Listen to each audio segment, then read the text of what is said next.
everybody, this is Arya. Welcome to my channel. And today we are going to start class 7 geography chapter 2 with second topic which is rocks and minerals. इससे पहले video में हमने cover किया था inside our अर्थ वाला topic, उसमें हमने कई सारी इंपॉर्टेंट चीजें देखी थी। तो हम क्या करेंगे, पहले उसका थोड़ा सा क्विक रिवीजन कर लेंगे, उसके बाद अपने टॉपिक पर हम चलेंगे। ठीक है, तो चलते हम पहले हमने लेयर्स ऑफ अर्थ को डिस्कस किया था उसमें, है ना। तो जैसे कि ये वाली जो फर्स्ट ऐसे लेयर्स कुछ बनाई थी मैंने, अर्थ का पूरा डायग्राम शो किया था आपको। उसमें एक ये लेयर ड्रॉ की थी, फिर एक इस तरीके की दिस,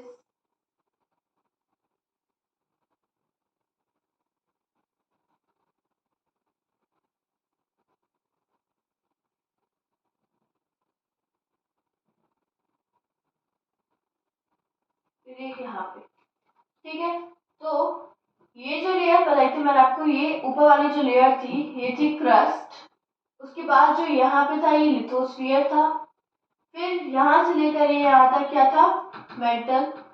उसके बाद ये था क्या, क्या बोलते हैं, आउटर कोर, आउटर कोर। और फिर जो ये वाली थी ये थी इनर कोर। ये हमने डिस्कस किया था, अर्थ के डायग्राम को पूरा देखा था हमने उसमें। ठीक है, तो अब हम एक एक करके लेयर्स को मतलब रिवीजन कर लेते हैं। मैं क्वेश्चन पुट अप करूंगी, आप उनके आंसर मुझे दीजिए कमेंट में, और मैं आंसर बाद में वीडियो के बाद सारे आंसर्स को चेक भी करूंगी। ओके, तो आप उनको सबको कमेंट में दीजिए। तो पहले चलेंगे क्रस्ट पे। ओके, तो क्रस्ट क्या थी, क्रस्ट एक अपर मोस्ट थिनेस्ट लेयर थी अर्थ की। सबसे ऊपर जो थी वो क्रस्ट थी, और सबसे पतली लेयर क्रस्ट थी। ठीक है, सबसे थिनेस्ट और अपर मोस्ट लेयर क्रस्ट थी। अब आपको बताना है मुझे कि क्रस्ट जो थी वो कॉन्टिनेंटल मासेस पे कितनी थी, कॉन्टिनेंटल मास पे कितनी थी और ओशियनिक फ्लोर पे कितनी थी। कितनी कितनी इन दोनों पर पाई जाती थी, ओशियनिक फ्लोर पर और कॉन्टिनेंटल मासेस पे। वीडियो को पॉज कर कर आप आंसर लिखिए, मैं आपको आंसर इसमें बताती हूँ। कॉन्टिनेंटल मास पे 35 किलोमीटर और ओशियनिक पर 5 किलोमीटर। फिर क्रस्ट जो थी मतलब इसमें कॉन्टिनेंटल मास पे और ओशियनिक मास पे कौन से मिनरल्स पाए जाते थे। कॉन्टिनेंटल मास पे कौन सा पाया जाता है, सीआर। और ओशियनिक पे सीमा। ठीक है, तो सीआर का क्या था फुल फॉर्म, सिलिका। और एल्यूमिनियम का, सॉरी एल का एल्यूमिनियम। ठीक है, यहाँ पे एस आई का था सिलिका, और एम ए का था मैग्नीशियम। एम ए का क्या था, मैग्नीशियम। ठीक है, अब जो हमारी नेक्स्ट लेयर थी वो थी metal.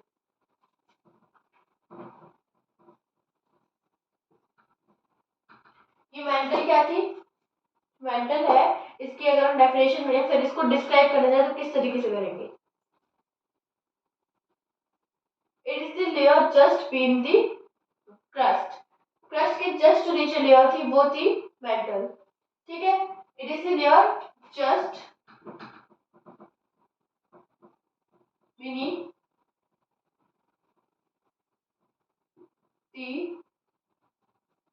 crust. Just beneath the crust is metal. इसकी डेप्थ कितनी थी,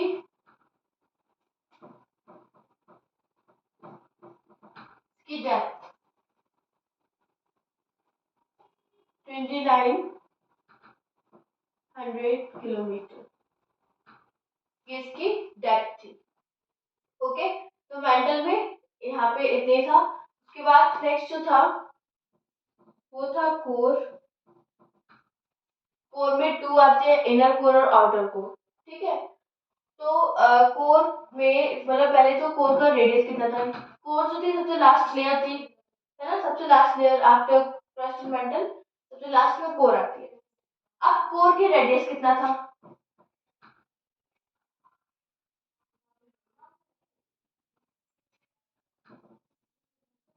3500 किलोमीटर। ठीक है। कोर पे कौन सा मिनरल पाया जाता है? कोर पे जो कौन सा मिनरल मतलब पाया जाता है? तो कोर पे पाया जाता है नाइट। Ni means निकल एंड Fe means आयरन। तो यहाँ पे जो Ni है निकल और Fe आयरन। अब आप कहोगे कि आयरन यहाँ पे क्यों लिख रखा है, क्योंकि मैंने बताया था कि साइंटिफिक नेम जो था मतलब इसका आयरन का, उसे हम साइंस में Fe करके फॉर्मूले में जब हम यूज करते तो Fe यूज करते थे आयरन को, तो इसलिए यहाँ पे आयरन को Fe लिख रखा है। ठीक है, तो ये सब किसका था? क्रस्ट मेटल कोर का। और अब आपको बताना है कि अर्थ का जो सेंट्रल पार्ट था उस पे पहुंचना क्यों मुश्किल था, क्यों पॉसिबल नहीं था कि हम अर्थ के सेंट्रल पार्ट पे मतलब साइंटिस्ट मतलब ज्यादा गहरा अर्थ के सेंट्रल पार्ट तक मतलब पहुंच ही नहीं सकते थे, ये पॉसिबल क्यों नहीं था? It is not possible to reach at the central part of the earth, क्योंकि सेंट्रल पार्ट में देखो इनर कोर होता है ना, और वहां पे पहुंचने क्यों मुश्किल था? Because of its very high temperature and pressure. बहुत ही ज्यादा हाई टेम्परेचर और प्रेशर की वजह से हमें पहुंचना क्या था? बहुत ही ज्यादा मुश्किल था। ठीक है, तो ये किसके बारे में जाना? हमने तीनों लेयर्स के बारे में एक बार रिवीजन कर लिया, जो भी इंपॉर्टेंट पॉइंट्स थे वो हमने इसमें देख लिए। उसके बाद अब चलेंगे हम रॉक्स एंड मिनरल वाले टॉपिक पे।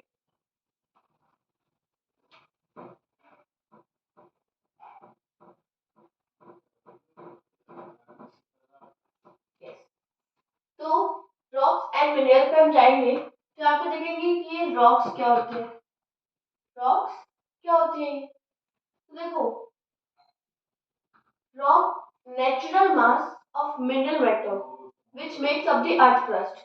जो अर्थ की एक क्रस्ट थी, इसको बनाने में ये कई सारी रॉक्स से मिलकर बनी होती है ना। इसको बनाने में हेल्प करती है क्या?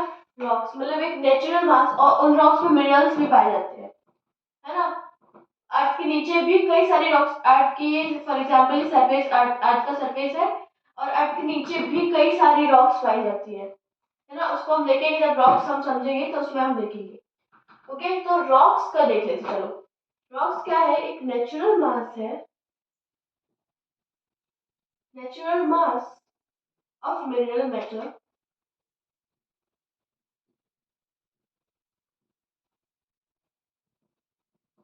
natural mass of mineral metal that makes up earth crust,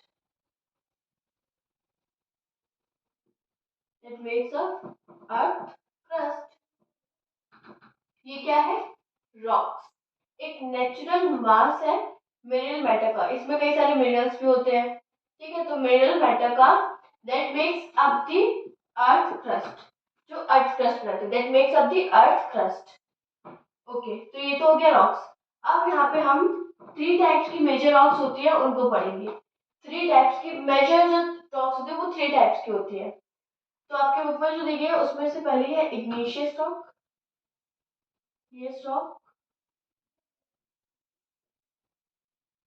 second है सेडिमेंट्री,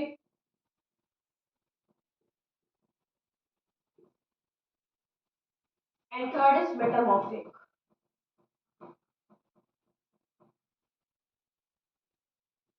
मेटामॉर्फिक रॉक। ठीक है, तो सबसे पहले हम चलेंगे इग्निशियस रॉक पे, इसको पढ़ेंगे।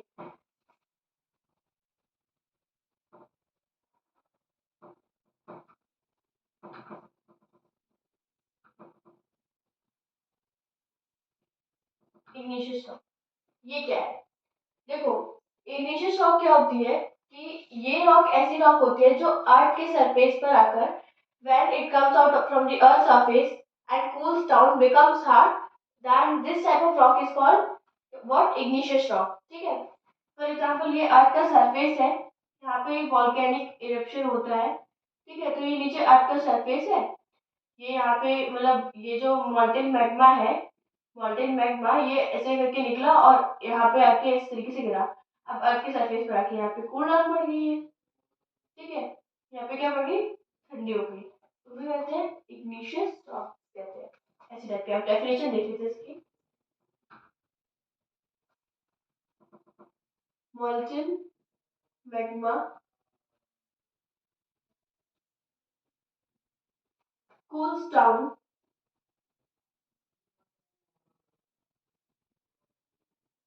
on surface of Earth. Molten magma cools down on the surface of Earth and becomes hard.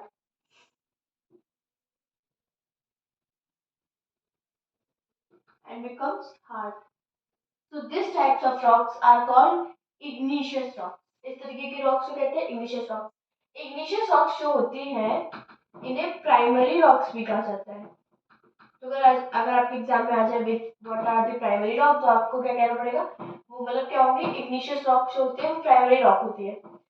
Primary rock क्या, जो मतलब ज्यादा समय यूज आती हो, है ना. अभी हम देखेंगे कि जो igneous रॉक है वो कैसे, और जो टू टाइप्स के सेडिमेंट और मेटामॉर्फिक है उनको बनाने में हेल्प करती है. ठीक है. तो यहाँ पे प्राइमरी रॉक एक हो गया पॉइंट इसका कि igneous रॉक को प्राइमरी रॉक भी कहा जाता है. अब igneous रॉक जो होती है वो टू टाइप्स की होती है, extrusive igneous rock and second is intrusive. Intrusive igneous rock. ये टू टाइप्स की रॉक होती है, एक्सट्रूसिव और इंट्रूसिव. ये एक्सट्रूसिव क्या होती है, देखो देखो यहाँ पे जो समझ पा रहे होगे कि एक्स मतलब यहाँ पे बाहर, कुछ समझ में आ रहा होगा आपको, थोड़ी थोड़ी हिंट मिली होगी इन वर्ड से. और इन मीन्स होता है कि अंदर. इन मीन्स अगर अंदर होता है तो एक्स यहाँ पे मीन्स बाहर. ठीक है. तो आप देखोगे कि ये अर्थ का सरफेस है, यहाँ पर ये वॉल्केनिक इरप्शन होता है, जब ये वॉल्केनो है, ठीक है, ये मॉल्टेन मैग्मा है इस तरीके से.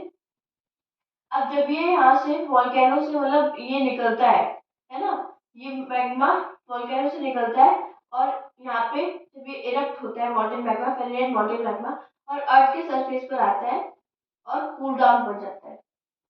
तो वो क्या होता है कि जब जो मॉल्टेन मैग्मा है that cools down on the surface of earth, means earth के सरफेस पर, मतलब कि बाहर की तरफ, है ना, अर्थ के सरफेस पर ठंडी पड़ती है. तो अब ये कूल डाउन हो जाती है, और इस तरीके के पत्थरों को कहते हैं एक्सट्रूसिव igneous रॉक्स कहते हैं, मतलब बाहर की तरफ जो कूल डाउन हुई हो.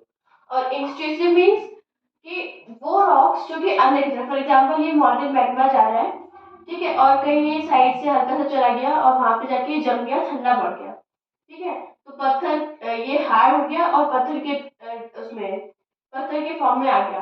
तो अब वो क्या बनेंगी, वो इंट्रूसिव igneous रॉक्स बनेंगी जो अंदर की तरफ जमी और मतलब ठंडी पड़ के हार्ड हो गई, तो वो रॉक्स बन गई.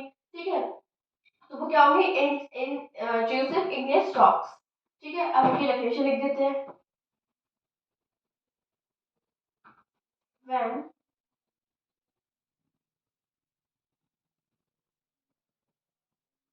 molten magma comes on Earth's surface and cools down a surface and cools down, become hard. Cools down, becomes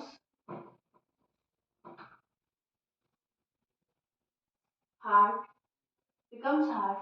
So these types of rocks are called extrusive igneous rocks. ठीक है. These types of rocks are called extrusive igneous rocks. इतनी लिखी मैंने. Extrusive में क्या होती है कि when molten magma cools down inside the earth surface. Surface के अंदर. When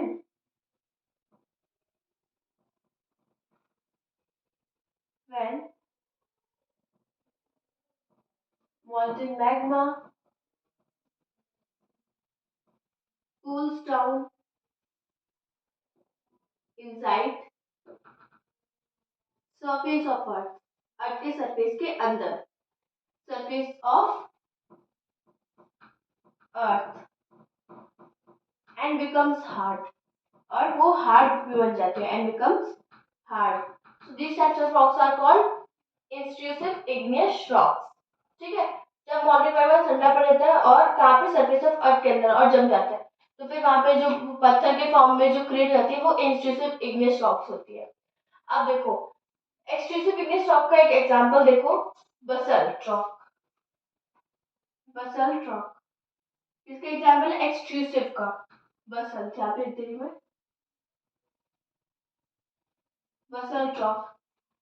बसल्ट रॉक से पूरा जो डेक्कन प्लेट्यू है, आपने सुना होगा डेक्कन प्लेट्यू, देखा जो फोन में पिक्चर्स देखी हुई है ना, तो उससे पूरा डेक्कन प्लेट्यू बना हुआ है। डेक्कन प्लेट्यू किससे बना है, बसल्ट रॉक से, पूरा डेक्कन प्लेट्यू बना है बसल्ट रॉक से। और ये किसका एग्जांपल है, एक्सट्रूसिव इग्नियस रॉक का। एक्सट्रूसिव इग्नियस रॉक्स में आती है ग्रेनाइट। ग्रेनाइट, ग्रेनाइट कहाँ से बनी है, from the grains of sand, छोटे छोटे सैंड के जो टुकड़े होते हैं उनसे मिलकर जो बनती है वो ग्रेनाइट बनती है। ठीक है, अब ग्रेनाइट जैसे कि आपने देखा होगा ग्राइंडिंग स्टोन्स, मतलब देखो, आपने देखा होगा आपके घर में कहीं जैसे ग्राइंड आपकी दादी हो, है ना, तो वो क्या करती है दादी नानी, वो एक चक्की रखी रहती है जो पहले के टाइम पे उसके आटा पीसने के लिए गोल गोल जो उसे घुमा के पीसते थे, वो वाली चक्की। तो उसमें क्या होता है, वो ग्रेनाइट से बनी होती है, ग्राइंडिंग स्टोन से बनकर बनी होती है, काफी भारी होती है ना। और आपने देखा होगा वो एक सिलबट्टा टाइप होता है ना, वो ग्रेन्स को पीसने के लिए या फिर वो मसाले जो होते हैं उनको पीसने के लिए यूज आता है। तो वो ग्रेनाइट की हेल्प से बना होता है, फ्रॉम ग्रेन्स ऑफ, जो ग्रेनाइट कहाँ से बना होता है, ग्रेन्स ऑफ स्टोन से। मैं ऊपर लिख रही हूँ यहाँ पे, एक सेकेंड। जो ग्रेनाइट होता है ये किससे बना होता है, from the grains of stone, grains of stone, grains of stones, इससे बना होता है ग्रेनाइट। ठीक है, और इससे बनके जो ग्राइंडिंग स्टोन जो वो होती है चक्की वक्की आपने देखी होगी, जो ग्रेन्स को और पल्सेस को, मतलब इन सबको पीसने के लिए यूज आती है, वो ग्रेनाइट की हेल्प से बनी होती है। तो हम नेक्स्ट चलेंगे सेडिमेंट्री रॉक्स पे। Sedimentary rock,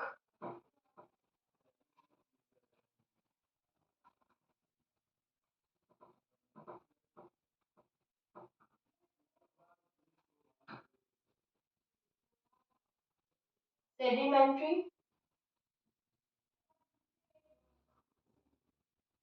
sedimentary rocks. ठीक है, तो ये सेडिमेंट्री रॉक्स क्या होती है, वो रॉक्स जैसे आपने देखा हो कभी वॉल्केनो से जब इरप्ट होता है तो उसमें से कुछ पत्थर निकल आए हो बाहर, है ना, एक दूसरे को टक्कर मारते हैं तो वो क्रैश हो जाते हैं और टूट जाते हैं, बिखर जाते हैं, छोटे छोटे टुकड़ों में टूट जाते हैं।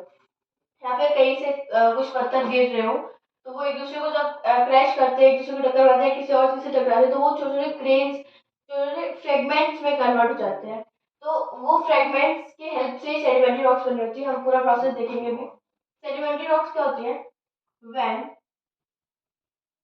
rocks rolls down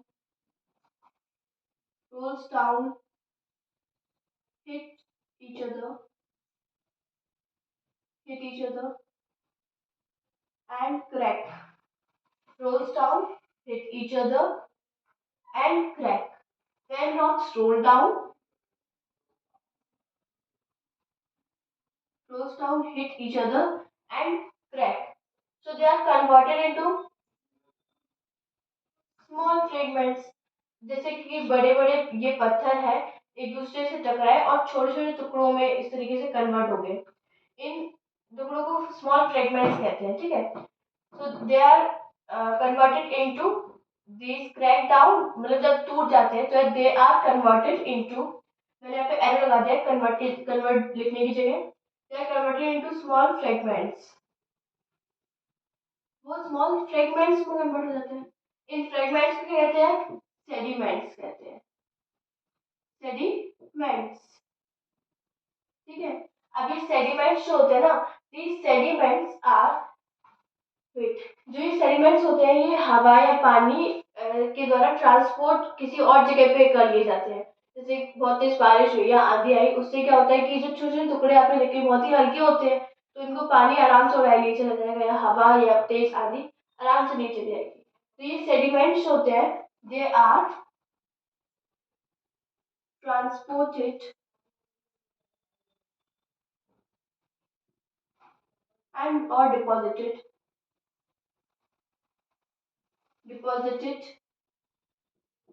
by wind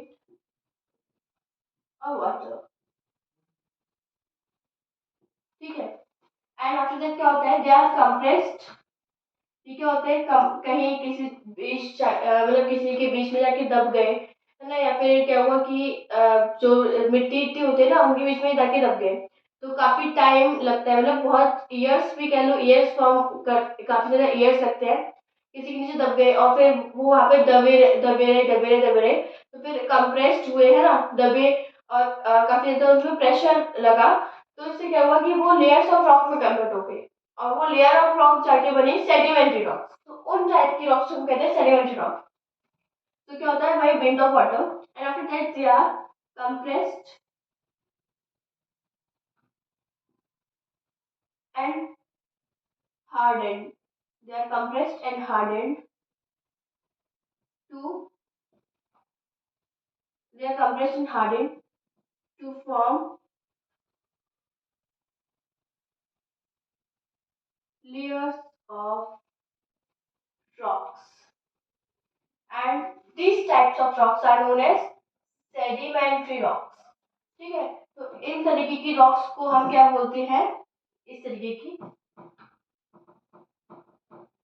sedimentary sedimentary rocks. ठीक है, सेडिमेंट्री रॉक्स इन तरीके की रॉक्स को बोलते हैं। और सेडिमेंट्री के बाद हम नेक्स्ट चलेंगे मेटामॉर्फिक रॉक पे। सेडिमेंट्री में अपने ये प्रोसेस बताना था आपको, सेडिमेंट्री यहाँ पे कंप्लीट होता है।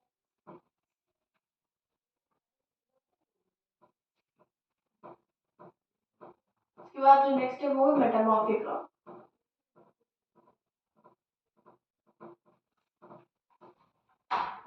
Metamorphic rocks, wait for while. Metamorphic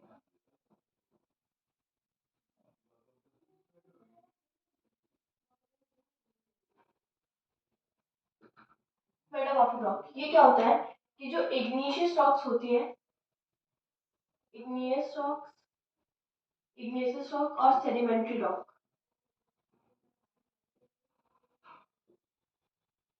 igneous और सेडिमेंट्री रॉक्स क्या करती हैं कि जब इन रॉक्स पे हाई टेम्परेचर या प्रेशर पड़ता है, राइट, हाई टेम्परेचर और pressure, because of high temperature और प्रेशर, तो इन पे जब ये हाई टेम्परेचर प्रेशर पड़ता है तो ये उससे मतलब काफी ज्यादा तपती है, ठीक है। और फिर क्या होता है, ये कन्वर्ट हो जाती है मेटामॉर्फिक रॉक्स में। जब मेटामॉर्फिक रॉक इन दोनों रॉक्स को मिलाकर बना होता है, मेटामॉर्फिक रॉक इन दोनों रॉक्स को मिलाकर बनी होती है। जैसे कि फॉर एग्जांपल क्ले जो होता है वो स्लेट में कन्वर्ट हो जाता है, क्ले इसमें कन्वर्ट होता है स्लेट पे। एंड आपने देखा होगा कि क्ले होता है और जो लाइमस्टोन होता है वो मार्बल में कन्वर्ट हो जाता है, लाइमस्टोन इनटू मार्बल, ठीक है। तो ये किसके एग्जांपल है, मेटामॉर्फिक रॉक के एग्जांपल है। अच्छा, मैं सेडिमेंट्री रॉक का एक एग्जांपल आपको देना भूल गई थी। सेडिमेंट्री रॉक का एग्जांपल होता है सैंडस्टोन। आप कभी रेड फोर्ट में गए हो तो वहां का आपने जो मतलब अगर आपने वॉल टच करके देखी हो तो उस टाइप की जो रॉक्स होती हैं वो सैंडस्टोन होती है, ठीक है। सैंडस्टोन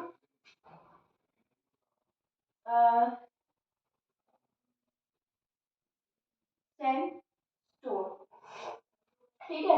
ये छोटे छोटे सैंड से या फिर ग्रेन ऑफ सैंड जो होते हैं छोटे छोटे, उनसे मतलब बनाकर जो बनी होती है वो क्या होते हैं, सैंडस्टोन होती है। क्या होती है, सैंडस्टोन, सेडिमेंट्री रॉक का एक एग्जांपल है।